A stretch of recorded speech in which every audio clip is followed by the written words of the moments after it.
안녕하세요. 땅에서 자라는 하늘자녀의 저자 박경희입니다. 반갑습니다.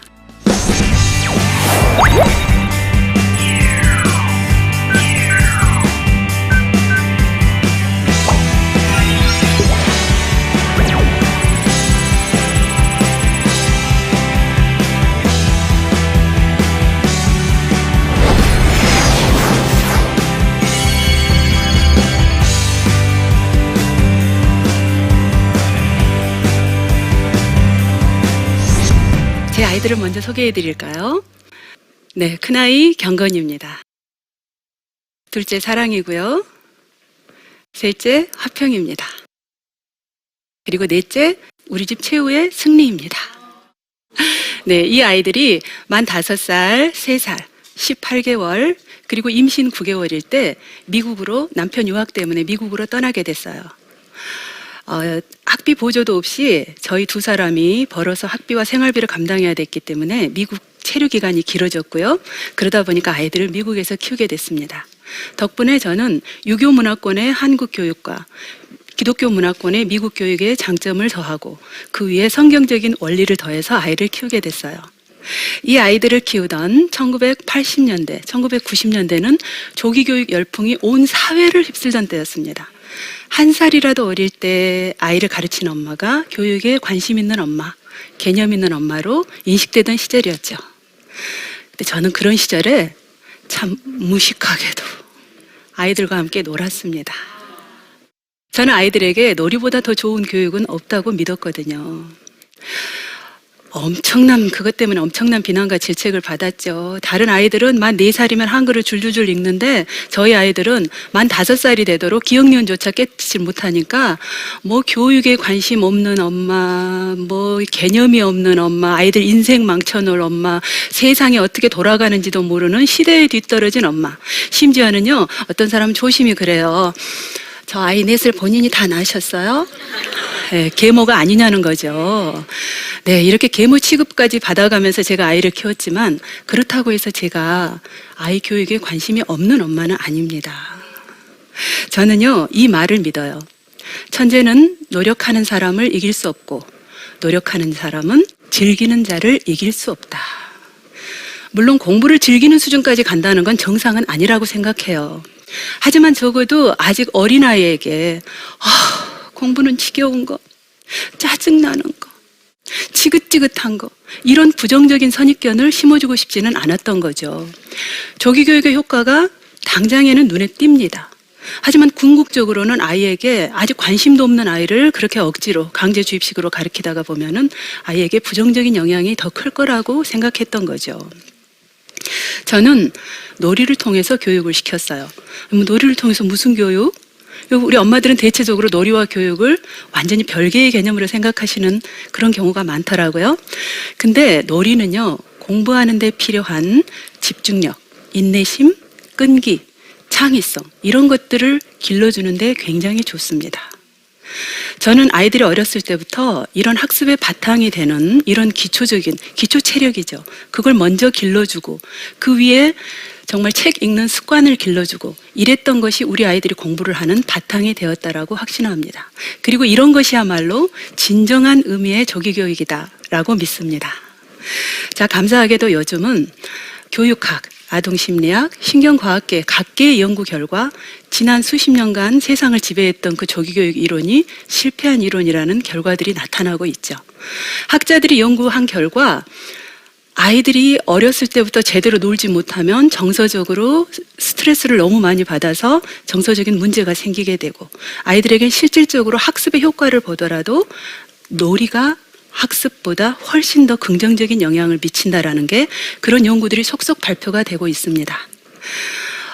또 신경과학계에서는 아이들의 그 지능 발달에 관한, 뇌 발달에 관한 연구를 한 결과 아이들에게는요, 조기 교육보다 적기 교육이 훨씬 효과적이라는 게 밝혀졌죠. 어린아이들에게 아직 그 뇌 회로가 약한 그 어린아이들에게 강제적인 주입식 교육을 시키다 보면 뇌가 건강하게 발달하지를 못하고 과잉 학습 장애 증후군과 같은 스트레스성 질환이 나타난다고 합니다. 따라서 요즘 학교에 보면 참 이상하게도 학교 폭력, 왕따 문제가 심각하죠. 거기에 요즘 왜 그렇게 ADHD 증세를 가진 애가 많은지 모르겠어요. 근데 이런 것들이 바로 조기교육과 무관하지 않은 현상이라고 합니다. 네, 그런데 엄마들은 사실 아이들이 이렇게 조기교육이 아이들에게 별로 안 좋다, 이런 이론들을 봐도요, 조기교육을 쉽게 포기를 하기는 참 어려우신가 봐요. 근데 제가 젊은 엄마들을 상대로 강의를 하면은 제가 꼭 물어봐요. 조기교육이 부작용이 많다라는 걸 한 번도 접해보지 못하신 분? 자, 이러면요, 거의 없으세요. 거의 다 한 번쯤은 알고 듣고 하셨다는 거예요. 자, 그럼 제가 또 물어요. 자, 그럼 조기교육을 안 하시는 분? 거기에 가끔 정말 가뭄에 콩나듯 손드는 분이 계시지만 거의 대부분이 그 부분에서 고개 푹 숙이고 웃어요. 제가 왜 그러면 안 좋다는 걸 알면서 조기교육을 하시나요? 질문을 하면요, 거의 예외 없이 대답이 똑같습니다. 불안해서요. 다른 애는 하는데 우리 애만 안 하면 우리 애 뒤처질까 봐 불안해서요. 거의 예외 없이 그런 대답이 나옵니다. 무리는 아니죠. 사실 조기교육의 효과는 금방 눈에 띄거든요. 반면에 아까 학습에 필요한 태도, 집중력, 끈기, 인내심, 말은 좋은데 이거 어디다 쓰는지 모르겠거든요. 눈에 띄지를 않아요. 자, 그러다 보니 엄마들이 조바심이 나기 시작한 거죠. 내가 정말 이렇게 손 놓고 있어도 되는 거야? 왜? 옆에 아이는 금방 눈에 보이거든요. My name is 박경희? 딱 이 한마디만 해줘도 엄마들은 벌써, 어머, 쟨 벌써 영어로 자기소개한다. 우리 애는 ABC도 아직 모르는데. 자, 이러면서 불안해지기 시작하는 거예요. 심지어는 조기교육을 안 한다라는 엄마들조차도요, 내가 정말 이렇게 손 놓고 있어도 정말 나중에 따라갈 수 있는 거예요? 이렇게 불안해하시는 분들이 있더라고요. 그런데 이런 학습에 필요한 태도나 습관은요, 어렸을 때는 안 보이는 게 당연해요. 왜요? 그거 발휘해야 될 만큼 복잡한 일이 없거든요. 이거는 학습 분량이 많아지고 학습 내용이 복잡해지는 중학교 이후부터 빛을 발하게 됩니다. 자, 우리 주변에 보면은 어렸을 때 별로였는데 중학교 때 가더니 갑자기 애가 치고 올라온다? 아, 어렸을 때 그렇게 놀더니 좀 나중에서 정신 차렸나 봐. 자, 이런 아이가 있죠. 반면에 어렸을 때는 신동소리 들었는데 그냥 전설로 묻혀버린 그런 아이들도 참 많이 있습니다. 네, 저희 셋째 아이 화평입니다. 우리 집에서 지적 신체적 발달이 가장 늦었던 아이예요. 이 아이는 우리가 육아를 하다 보면 육아의 기준치라는 게 있죠. 그래서 몇 개월 때 기구, 몇 개월 때 걷고, 몇 개월 되면 그래도 엄마 아빠 소리를 하고, 몇 개월 때 대소변 가리고, 이런 기준치를 다 넘긴 아이예요. 말하는 것도 제일 늦었을 뿐만 아니라 뭘 가르쳐도요, 항상 그 습득하는 속도가 다른 아이들에 뒤져요. 화평이는 객관적으로 동생한테도 뒤지던 아이였습니다. 저희가 아파트 이사를 가면은 새로 바뀐 아파트 동 호수, 새로 바뀐 전화번호 외워야 되잖아요. 집 잃어버리면 안 되니까. 근데 이걸 동생이 먼저 외워요. 끝말잇기 게임을 해도 동생한테 답이 먼저 튀어나와요. 숫자 게임, 덧셈 뺄셈을 해도 동생이 먼저 답을 말합니다. 이러니 철없는 동생까지도 바보라고 놀려대죠. 그래서 우리 화평이는 툭하면 저렇게 울어댔어요.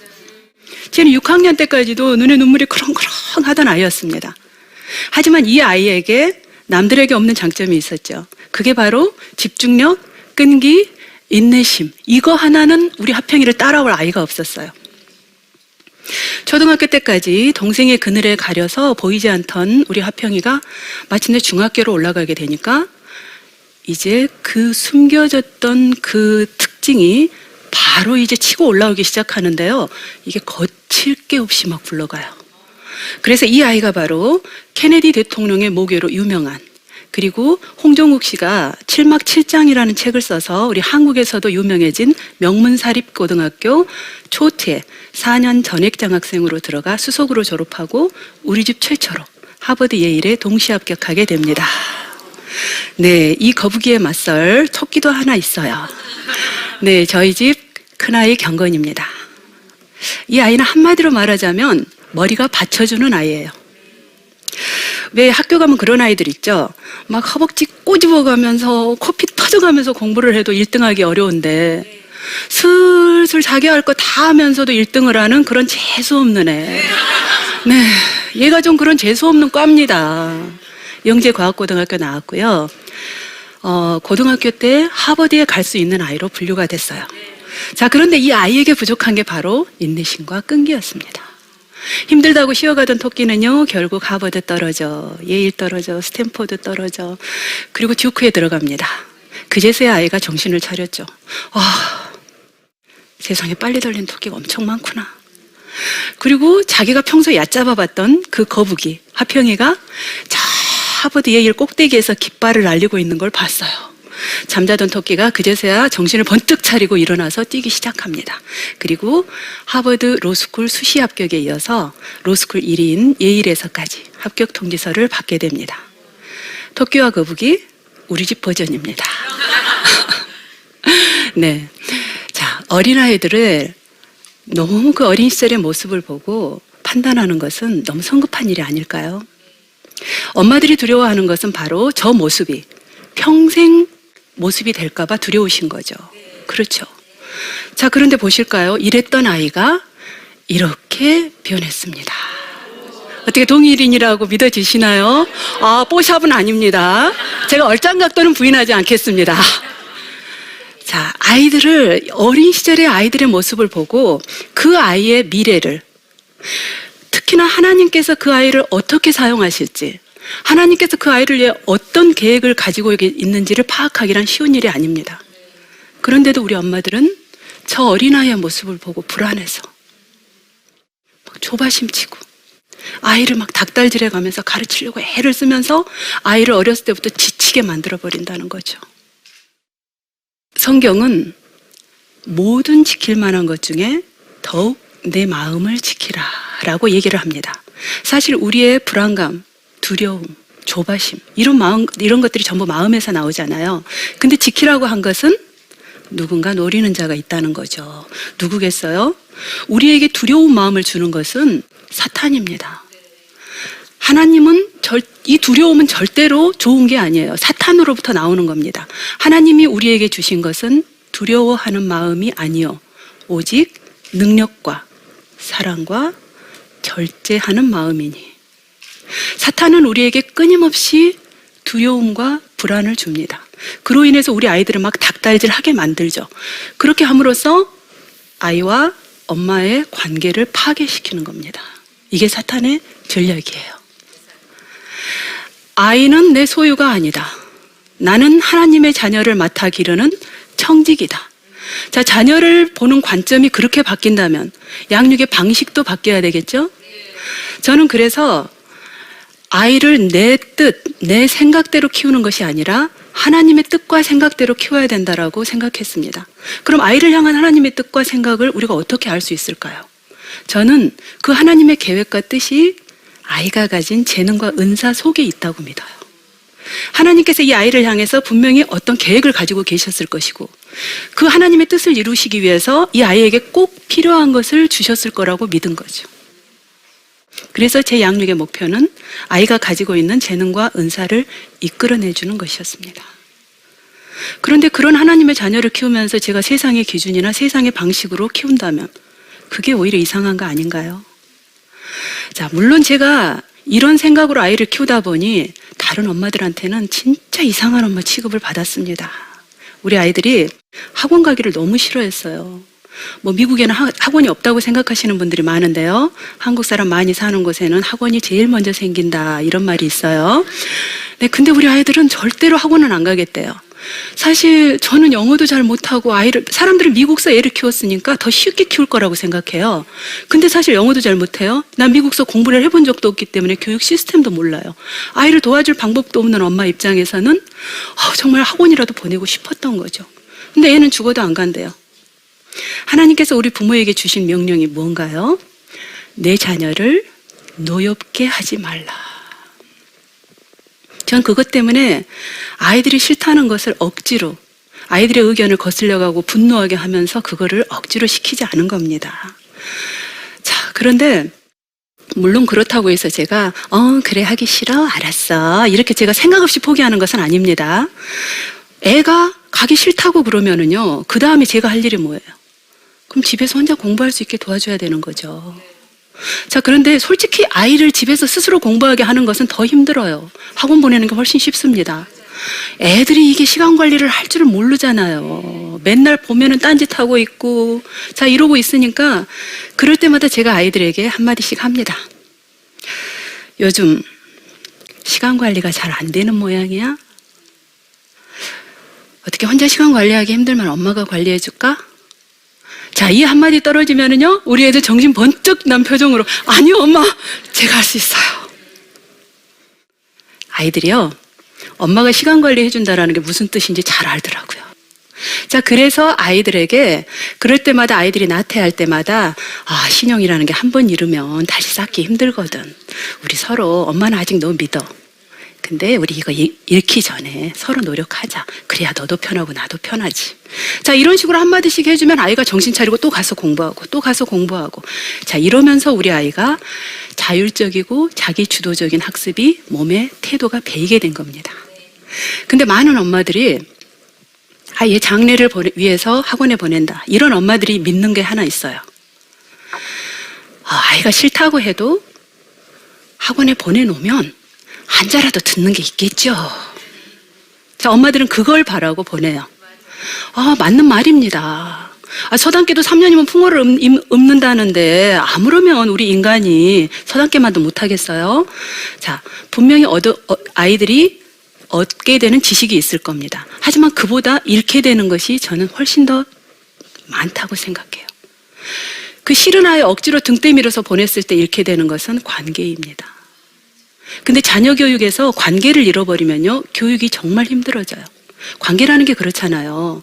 우리가 서로 관계가 좋아요. 그러면은 막 이 사람이 원하는 걸 해주고 싶잖아요. 시키지 않아도. 반면에 관계가 안 좋아요. 내 말은 나는 이해도 안 해주고 내 말 따위는 그냥 듣지도 않고 존중도 안 해주고 이러면서 맨날 나만 보면 들어가 공부해. 자, 그러면 공부를 하려다가도 그래서 순간적으로 짜증나고 이게 사람 심리잖아요. 자, 그래서 저는 자녀 양육에서 제일 중요한 게 뭐냐, 딱 한 가지만 꼽아라. 그럼 저는 관계를 꼽습니다. 저희 아이들이 학원 교육도 안 시켰는데 애들이 막 올 A를 받아와요. 제가 심통하더라고요. 그것도 중학교 때 올 A를 받아오니까 초등학교도 아니고. 제가 오늘 성적표를 보면서 우리 애들은 천재도 아닌데 어떻게 이렇게 올 A를 받지? 그랬더니는요, 저희 화평이가 저를 탁 쳐다보면서 엄마, 우리가 학교에서 얼마나 열심히 공부하는지 몰라요? 그러는 거예요. 그랬더니 우리 사랑이가 옆에서 부언 설명을 합니다. 엄마, 학교에 가면요, 수업 시간에 정말 공부 안 하고 딴짓하는 애들 정말 많아요. 근데 우리는 안 그래요. 엄마가 우리 존중해주고 우리 행복하게 해주려는 거 아니까 우리도 엄마 행복하게 해주려고 정말 열심히 공부해요. 저는 우리 사랑이의 말 속에 자녀 교육에 대한 답이 있는 게 아닌가 싶습니다. 내 자녀를 노엽게 하지 말라. 하나님께서 왜 이런 명령을 주셨을까요? 내 자녀를 사랑하라, 허물을 용서하라, 끝끝내 참고 인내하라. 우리 부모에게 주실 수 있는 말들이 참 많잖아요. 근데 왜 하필 이 말씀을 주셨을까? 정말 이것이야말로 자녀만을 위해서 주신 게 아니라 부모가 원하는 것까지도 잘 알고 서로가 윈윈할 수 있는 방법이 아닐까, 저는 그렇게 생각이 됩니다. 네, 우리 자녀들은 하나님의 형상으로 지어진 너무나 귀한 존재들이죠. 그런데 제가 미국에서 아이를 키우면서 정말 너무도 감동한 교육 방법이 하나가 있습니다. 아이들이 한국에서는 막 들어가자마자 지금 막 그 주입식으로 뭔가 숫자니 뭐니 이런 걸 가르치고 있을 때 만 5에 공립교육이 시작이 되거든요, 미국은. 근데 유치원에 들어갔는데 아이가요, ABC도 안 배워오고 그 전에 먼저 막 뭔가를 아이들에게 주입시키는 게 있었어요. 그게 뭔가? 아이들이 노래처럼 부르고 다니는 걸 들어보니까요, 이 세상에는 수천 수억의 사람들이 있어요. 그러나 나는 하나뿐이에요. 나는 특별해요. 나는 나니까. 자, 아이들이 그렇게 나는 특별해요를 노래처럼 부르고 다니면서, 그 당시 우리는 어제 뭐 했어요? 그림 일기 그려보세요. 막 이런 거 할 때 그 아이들은요, 자, 네가 뭐가 특별하니? 넌 뭘 잘할 수 있니?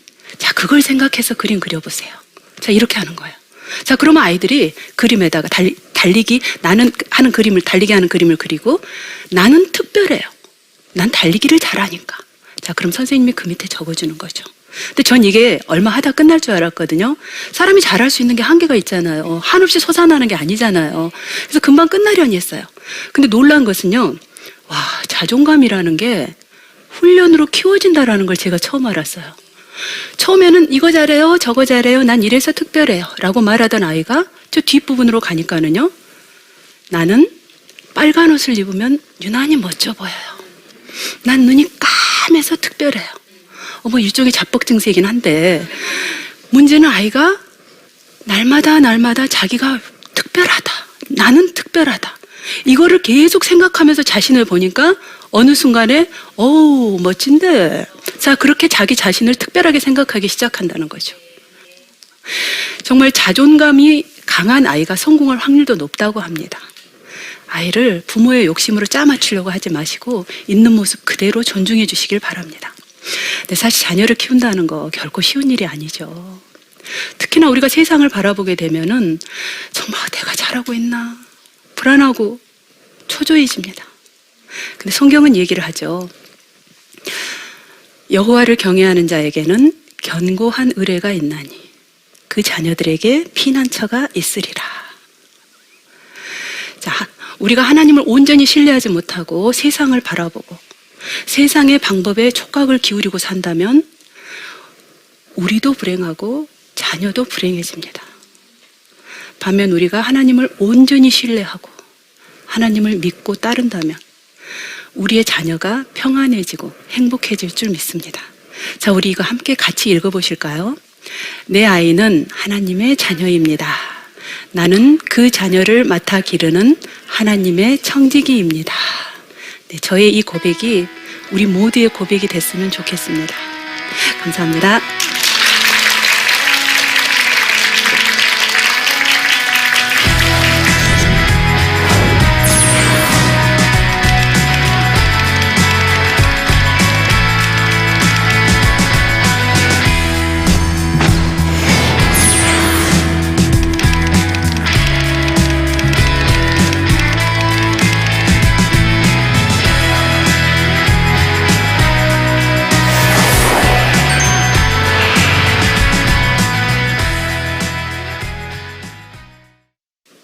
네, 혹시 질문 있으신가요? 네. 저도 자녀 교육을 아까 강사님 말씀하셨듯이 주입식 교육을 시켰거든요. 네. 그래서 그런 대로 공부는 지금까지 그냥 어느 정도는 해요. 그런데 지금 애가 진로를 선택하는 과정에서 네. 공부만 어느 정도 하지 지가 지금 좋아하는 게 없어요. 네. 그래서 지금 우리가 지금 그게 지금 고민이에요. 어떻게 네. 강사님은 아이들 이렇게 처음에 이렇게 자유롭게 이렇게 해주셨는데 나중에 아이들이 성장해서 진로 선택할 때 그때 또 어떤 본인들이 선택을 하게 도와주셨는지 그게 정말 궁금합니다. 네, 정말 중요한 문제고요. 사실 정말 저한테도 제일 어려웠던 질문을 하신 거예요. 이게 지금 단시간에 되는 게 아닙니다. 저도 정말 제일 불행하게 생각하는 게 점수에 맞춰 대학 가는 거. 전 정말 이게 너무 불행하다고 생각하거든요. 저는 그 작업을 정말 어렸을 때부터 했어요. 어렸을 때부터 아이에게 뭐가 관심이 있는지, 사실 아이들은 뭐가 되고 싶은지 전혀 알지를 못합니다. 때로는 자기 주변에 그 한정된 그 지식 안에서 그게 직업의 모든 건 줄 알고 대부분 그런 직업들로 선택하는 경우도 많죠. 자, 그래서 첫째는 어렸을 때부터 제가 아이들을 박물관 같은 데를 자주 데려갔어요. 박물관이나 뭐 이런 위인들에 사는 그런 유적지라든지 많이 데려가서 아이들이 어떤 것에 관심이 있는지, 박물관에 가면 아이들은 전시물을 구경하고 저는 아이들을 보죠. 우리 애가 어디에 관심이 있는지. 자, 근데 이게 단시간에 되는 게 아니에요. 심지어 저희 큰애 같은 경우는 대학까지도 뭐랄까 아이들이 장래를 결정하는 게 때로는 그 엄마의 사고방식 또는 주변의 환경 여건을 너무나 많이 영향을 받거든요. 그래서 어떤 경우에는 저희 같은 경우는 굉장히 경제적으로 어려웠잖아요. 그러니까 큰아이 같은 경우는 자신도 모르게 난 돈을 많이 버는 직장을 가져야 돼. 이런 생각을 가졌던 것 같아요. 그래가지고 대학에서 경제학을 전공하고 뭐 월스트리트에 가서 증권가에 가서 돈 많이 벌겠다고. 자, 이렇게 해놓고 나중에서야 이게 내가 원하는 건 아니었어요. 이렇게 깨닫기도 하고 굉장히 그것을 발견하는 게 많은 시간이 걸립니다. 그런데 그럴 때 이제 부모의 조바심과 부모가 뭘 원한다라는 게 아이에게 자꾸 간접적으로 주입이 되잖아요. 그럼 자녀는 자신도 모르게 그것을 모르니까 자기도 자기 자신의 뭘 잘할 수 있는지 뭐에 관심이 있는지 아직 세상에 대한 정보가 없기 때문에 자신도 모르게 그 엄마가 원하는 또는 엄마가 이제까지 그 노출되어 있는 그 환경의 것을 선택하기가 쉬워요. 그리고는 결국 나중에 이게 아닌데 하는 경우가 참 많은 거죠. 그래서 정말 첫째는 엄마가 그런 아이들에게 자신도 모르게 그런 주는 영향이 없도록 조심하시고요. 그다음에 아이들이 어떤 것에 관심이 많은지, 그래서 아이가 뭔가에 관심이 있으면 그걸 좀 더 폭넓게 열어주고 그런 것들을 통해서 정말 오랜 시간, 정말 대학 가기 직전까지 노력을 하셔야 될 거예요. 네. 너무 쉬운 질문이 아니라 너무 제가 시간이 많이 들어가서 좀 짧았는데 이해가 되셨습니까? 감사합니다. 자녀 교육에 관한 이야기 사실 끝이 없죠. 네, 그렇지만 엄마들 정말 하나님 안에서 불안하고 동요할 때마다 이것이 어디에서부터 오는 감정인지, 이 사탄이 주는 감정이라는 거 우리가 그걸 자각하시고 거기에 흔들리지 마시고 그럴 때마다 사탄이 지금 나를 공격하고 있구나. 우리 아이와의 관계를 망가뜨리려고 지금 나를 공격하고 있구나. 이걸 자각하시고 항상 그때마다 오히려 더 하나님을 바라보면서 하나님 안에서 굳건히 서는 청지기 엄마들 되시기를 바랍니다. 감사합니다. 수고하셨어요. 수고하셨습니다. 피할 수가 없는 이 경쟁의 시대, 아이들을 어떻게 키워야 할까요? 코치가 어느 날 저희한테 애들을 수영 대회에 내보내래요. 1등? 1등이란 딱 한 사람밖에 갈 수 없는 자리잖아요. 저는 1등을 목표로 사는 건 너무 피곤한 삶이라는 생각이 들어요. 1등은 아니다. 자, 그러면 경쟁 관계에 놓인 친구가 돼야 될까요? 하지만 친구가 경쟁 상대가 되면은 쟤는 뭐 하나, 다른 사람 하는 것까지 막 신경을 쓰잖아요. 너 자신을 이겨라. 네가 이겨야 될 사람은 옆에 친구가 아니야. 네 기록만 생각하면 돼. 1년 반 만에 주 대회 참가 자격을 따내고 2년 만에 팀의 에이스 그룹으로 합류하고 3년부터는 신기록을 막 갈아치우기 시작했어요.